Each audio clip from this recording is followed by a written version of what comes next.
Jean-Marie Théodate, bonjour. Bonjour. Je suis vraiment très très heureux de vous rencontrer de nouveau et là de vous rencontrer à Bordeaux. Et nous n'avons pas souvent la chance de vous avoir ici sur cette terre.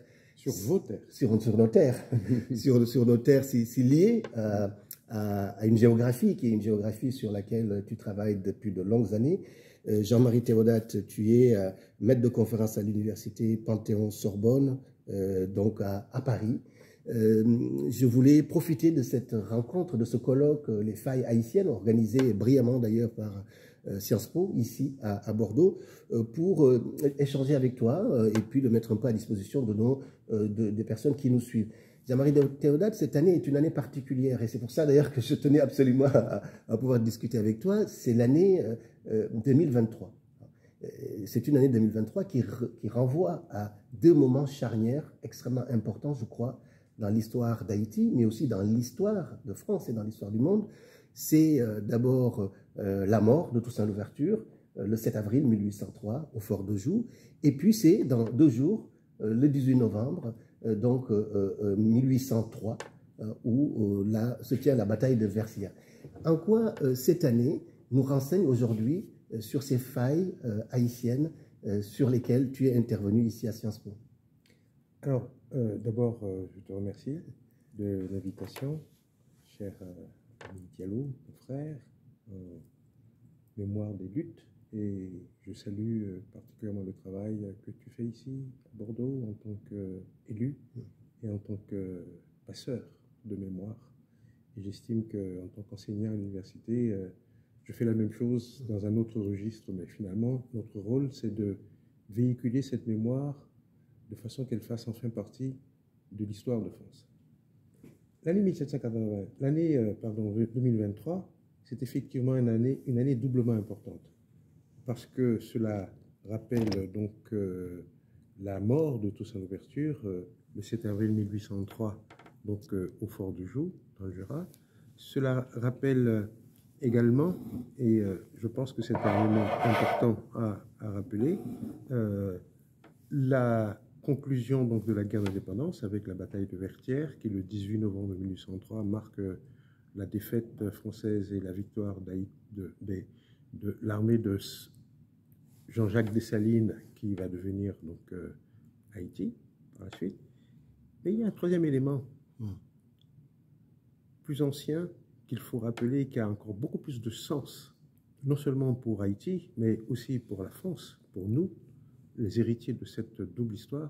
C'est 1793, le 28 août 1793, l'abolition de l'esclavage dans la colonie française de Saint-Domingue par le commissaire Sontonax, envoyé par la Convention pour rétablir l'ordre après que, en 1791, ait éclaté le soulèvement général des esclaves sous la conduite de Boukman au cours de la cérémonie du bois caïman. Et c'est sous la pression des esclaves révoltés depuis 1791. Mais en fait, on pourrait remonter vers les années 1750-1758 avec Macandal qui sème la terreur dans les campagnes de la plaine du Nord.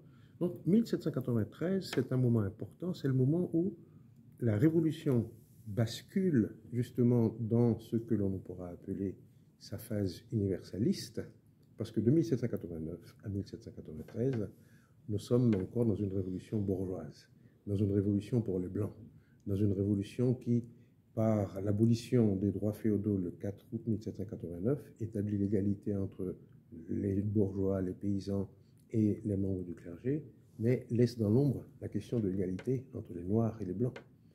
Et jusqu'en 1791, la population d'origine métis, les sans-mêlés, comme on dit, seront considérés comme des sujets. Cela donnera lieu à une première guerre en Haïti, enfin dans ces domaines, qui deviendra par la suite donc la guerre d'indépendance haïtienne. Donc, commémoration de la première abolition de l'esclavage dans un territoire français, 1793, c'est important.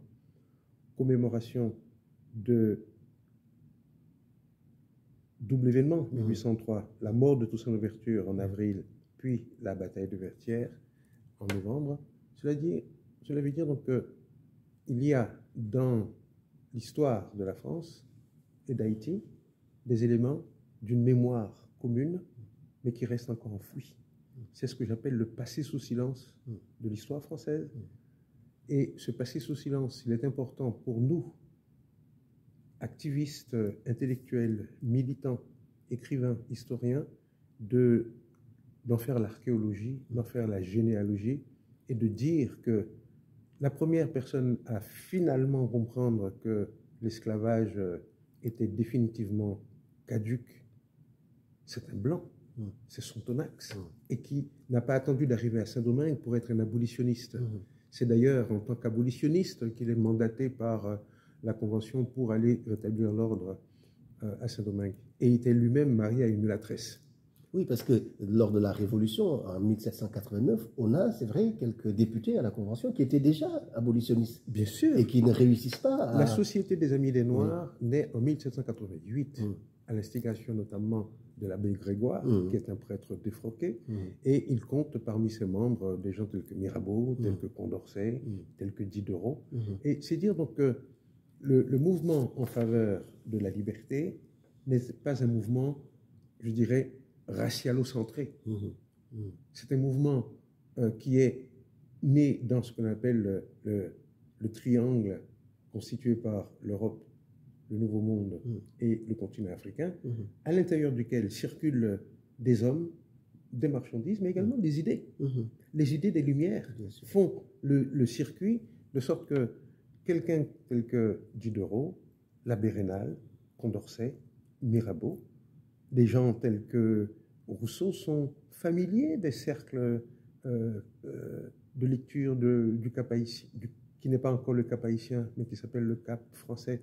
Toussaint Louverture, sans être un lettré, est suffisamment alphabétisé pour lire justement l'histoire des deux Indes de l'abbé Raynal dans le texte. Toussaint était très, comment dire, introduit dans le milieu des jésuites de la colonie. Dieu sait si les jésuites ont une haute idée donc, de l'élévation de l'âme par l'éducation et par l'esprit. C'est dire donc que nous sommes à Saint-Domingue, je dirais, la pointe avancée de la modernité sur le plan politique, sur le plan social, mais également sur le plan intellectuel, avec la production d'hommes politiques qui sont capables de raisonner avec des catégories philosophiques aussi fines que l'égalité, la fraternité et la liberté, en essayant d'y apporter un sens universel. Donc, triple anniversaire. D'abord, première abolition de l'esclavage en 1793, mort de Toussaint Louverture déporté au fort de Joux le 7 avril 1803, et puis le 18 novembre 1803, victoire des forces haïtiennes, enfin de Saint-Domingue, révolutionnaires, contre le rétablissement notamment de l'esclavage. Vous avez, cher Jean-Marie Théodate, vous êtes intervenu lors de cette discussion sur les failles haïtiennes, notamment sur cette fameuse rançon, la rançon que la France a exigée et obtenue donc du nouvel État haïtien. En quoi est-ce que pour vous, et j'ai entendu le terme que vous avez utilisé, vous avez parlé des liens toxiques que cela crée, en quoi pour vous cette rançon d'abord crée des liens, comme vous l'avez dit, toxiques, mais en quoi son actualisation aujourd'hui, notamment par l'ouvrage que vous avez co-signé, participe aujourd'hui à une espérance possible pour Haïti dans ses relations avec le monde? Merci d'introduire cet ouvrage. C'est-à-dire, en fait, on pourrait dire aujourd'hui un diptyque, parce que ce sont deux ouvrages distincts, mais qui rappellent justement ce lien organique qu'il y a entre nos deux républiques. 1803, donc c'est la victoire haïtienne qui ouvre donc la voie à la proclamation de son indépendance. Mais nous avons trouvé, dans le cadre de l'association Haïti Patrimoine, le document de capitulation signé par le général Rochambeau, de mémoire, 8 ans après les faits événements, en 1811, probablement en captivité en Jamaïque ou en Angleterre, et où il essaye de se rappeler les termes de l'accord conclu avec les Haïtiens. Et le document n'est signé que par Rochambeau, parce qu'entre-temps, le document original est probablement retenu par les Anglais, avec un double probablement en possession des Haïtiens, dont nous n'avons pas trouvé trace. Mais disons que sur ce document, nous avons trouvé qu'il y avait une incohérence par rapport aux sources haïtiennes, concernant notamment le sort de cette sortie de scène de la France. S'agit-il d'une reddition? S'agit-il d'une capitulation? Chaque document fait référence à un concept différent. Or, sur le plan stratégique et militaire, ce n'est pas tout à fait la même chose. Reddition, capitulation, évacuation, il y a une sorte de gradation, de gradient dans le degré, je dirais, de défaite du vaincu. Donc, nous avons écrit ce petit ouvrage pour rappeler les conditions de désastre absolu dans lesquelles la France a quitté le Cap haïtien, enfin le Cap français et le môle Saint-Nicolas, avec des forces françaises qui sont battues, qui évacuent et qui partent tout de suite en captivité. Et c'est pour cela que c'est une défaite dont on n'a pas trace dans l'historiographie française. C'est trop humiliant.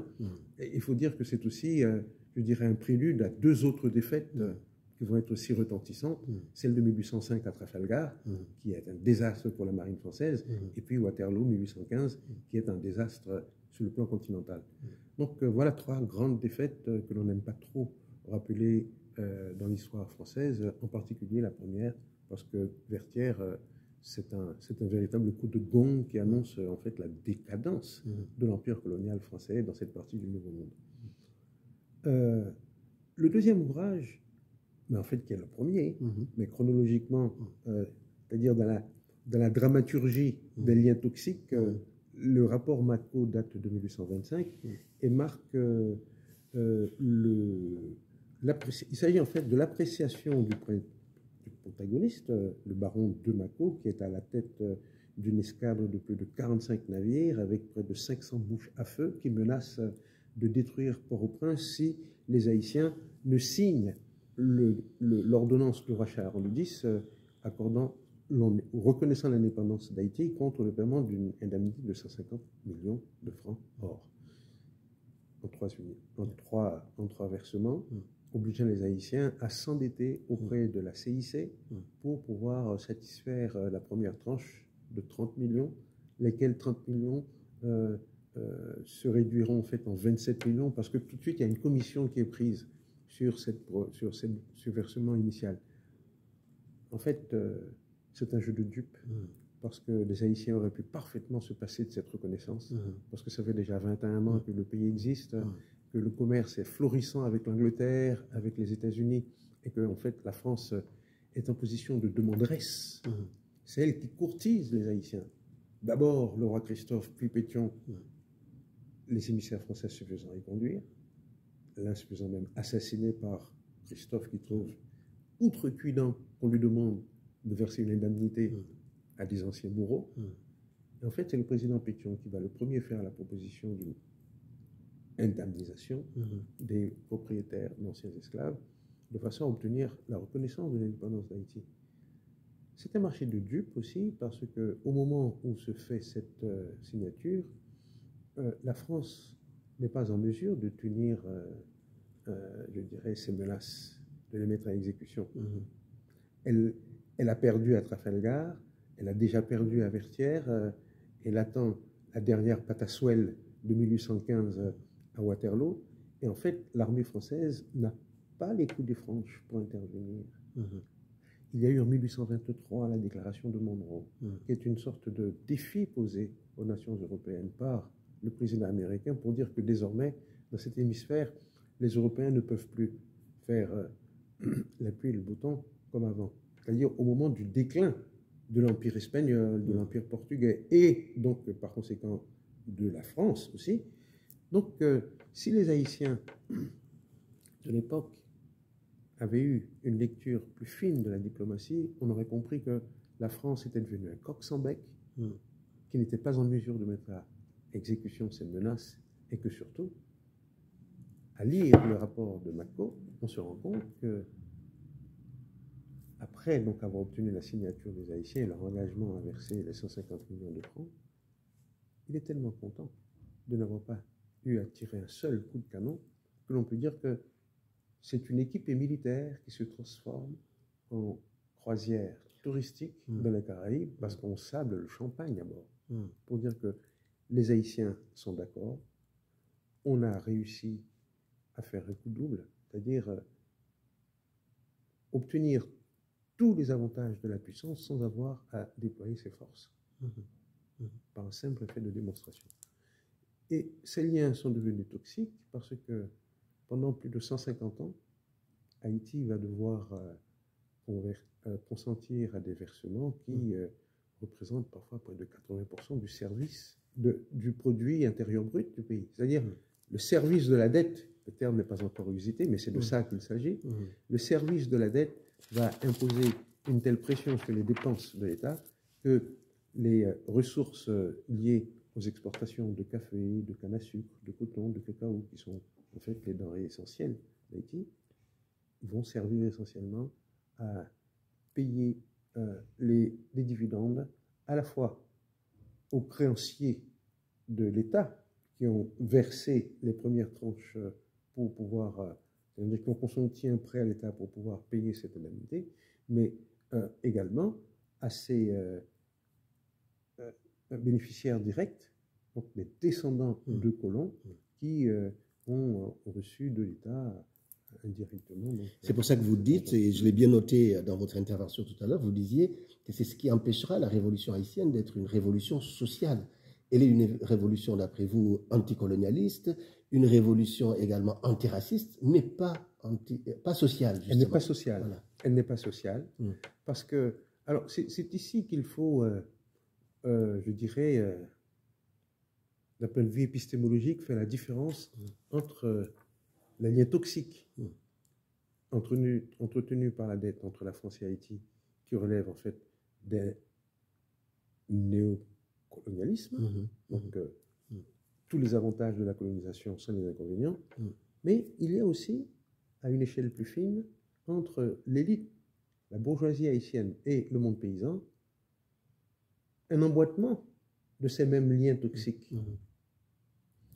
Une forme de paternalisme social qui est une forme à peine différente de suggestion de lien colonial, en fait. C'est-à-dire que ce ne sont plus des Blancs qui oppriment des masses africaines, ce sont des Métis et des Noirs qui exploitent d'autres Métis et d'autres Noirs, parce que ce n'est plus une question raciale, ça devient une question d'ordre social. Et pendant les 150 ans que Haïti a payé cette indemnité de l'indépendance, ce sont surtout les paysans qui en ont porté le poids. Et la bourgeoisie haïtienne, dans l'intervalle, s'est enrichie. Elle s'est enrichie. Ce que vous nous expliquez là, c'est que au fond, Haïti devient le laboratoire, le premier laboratoire finalement de la sortie, enfin, entre guillemets, du système colonialiste. Absolument. Puisque quand on regarde bien, on va se retrouver dans, par exemple, les pays africains qui vont naître à la fin au milieu des années 60, on va se retrouver avec les mêmes mécanismes finalement, notamment économiques, qui vont continuer à tenir ces anciennes colonies. Qu'est-ce qui explique que malgré cette importance-là, pas seulement symbolique, mais concrète, réelle d'Haïti, dans nos référents intellectuels, épistémologiques, qu'est-ce qui explique que d'après vous, je vous ai entendu regretter, par exemple, que les pays africains, que l'Afrique du Sud, le président sud-africain, par exemple, ait proclamé haut et fort sa solidarité à l'endroit des Sahraouis, et que les pays africains soient absents dans la solidarité vis-à-vis d'Haïti aujourd'hui? C'est une question très complexe. Ce que je disais tout à l'heure pour la France vaut également pour l'Afrique. Haïti fait partie de l'histoire de l'Afrique, mais pas de sa mémoire. Il n'y a pas dans la représentation collective des pays africains une reconnaissance suffisante de la geste haïtienne. De voir que Haïti, qui s'est tout de suite proclamée comme une nation africaine, dès l'indépendance, est le prolongement de d'une humanité transatlantique que l'esclavage et la colonisation n'ont pas réussi à aplatir. Et il faut se rappeler que c'est dans notre région, de façon générale, dans la Caraïbe, que la négritude est née. Et Césaire a dit, Haïti, le pays où la négritude s'est mise debout pour la première fois. Ça veut dire quoi concrètement? Ça veut dire que c'est le pays où s'est faite la démonstration que la négritude est un humanisme. Que la négritude est une valeur verticale qui traverse le vécu, et ceci malgré toutes les vicissitudes de l'esclavage, de la colonisation, de la traversée. C'est puissant comme message. Et je pense que, à contrario de ce que je viens de dire là, ceci, les intellectuels africains le savent. Ceux qui doivent savoir le savent. Les passeurs d'histoire. De plus en plus aujourd'hui, les militants, les activistes politiques apprennent justement à lire entre les lignes et connaissent mieux l'histoire d'Haïti. De ce point de vue, moi je ne suis pas inquiet quant à justement à cette lente imprégnation de notre apport historique aux autres peuples qui sont nos frères et dont nous ne sommes que, je dirais, que l'expression insulaire. C'est le même combat, c'est la même philosophie, c'est la même éthique qui nous porte. Et cette éthique, c'est une éthique, je pense, de la fraternité, qui est une éthique de marron, une éthique d'esclaves rebelles, une éthique qui est contre toute forme d'assignation religieuse, sociale ou sexiste. C'est peut-être la première société démocratique, la société marronne, qui donne naissance aux quilombos, qui donne naissance aux palenques, qui donne naissance finalement au lacou en Haïti, et qui est l'expression finalement de notre, je dirais, de notre africanité heureuse.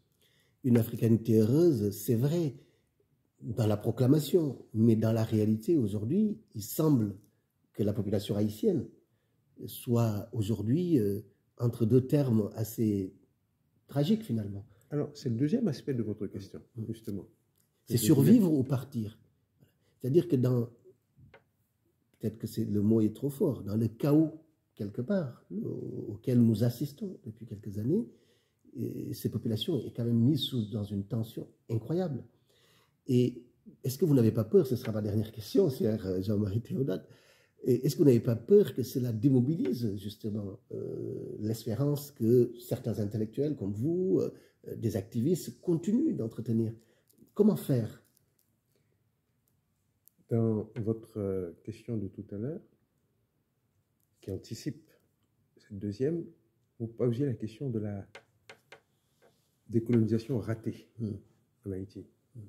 Justement, elle a réussi la rupture sur le plan des relations toxiques avec le lien politique, réussi à trancher le lien également vis-à-vis de l'esclavage, mais socialement, nous n'avons pas avancé d'un pas. Et ceci, c'est valable pour toute l'Amérique latine. Ce sont des révolutions bourgeoises qui ont rompu avec la colonie, avec la métropole, qui ont permis en fait à une nouvelle bourgeoisie d'accéder aux affaires. En Haïti, concrètement, ce sont les militaires, les cadres de l'armée de libération qui sont devenus les nouveaux propriétaires des anciennes plantations et qui ont essayé autant que possible de reconduire les mêmes liens sociaux. Donc, ce qu'il faut voir, c'est que dans la révolution haïtienne, il y a deux guerres. Il y a une guerre contre la France, mais il y a une guerre civile qui va traverser toute l'histoire agraire, qui est celle des anciens marrons, les Lamour d'Hérence, les Petits Noël prieurs, mais également représenté par le général Moïse lui-même, le propre neveu de Toussaint Louverture, qui a pris en 1801 la tête d'un soulèvement dans le Nord au nom de la répartition intégrale des terres prises aux anciens colons. Donc, il y a une contradiction sociale qui n'a pas véritablement, qui n'a pas eu le temps d'aboutir en Haïti. De sorte qu'une nouvelle bourgeoisie s'est constituée, une bourgeoisie terrienne, devenue absentéiste, et qui est devenue une bourgeoisie rentière de l'agriculture, et qui a façonné, je dirais, un État à sa mesure, une sorte de république urbaine qui va progressivement devenir une république port-au-prinциenne, concentrant dans la capitale les capacités productives, mais également les investissements, les services sociaux, et laissant le reste du pays dans ce que l'anthropologue Gérard Barthélemy appelle le pays en dehors, qui oublie en fait le reste de la population. On considère que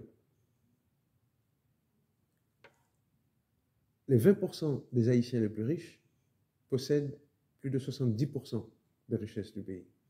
Et qu'à l'inverse, les 20% les plus pauvres ne possèdent que 1% de la richesse nationale.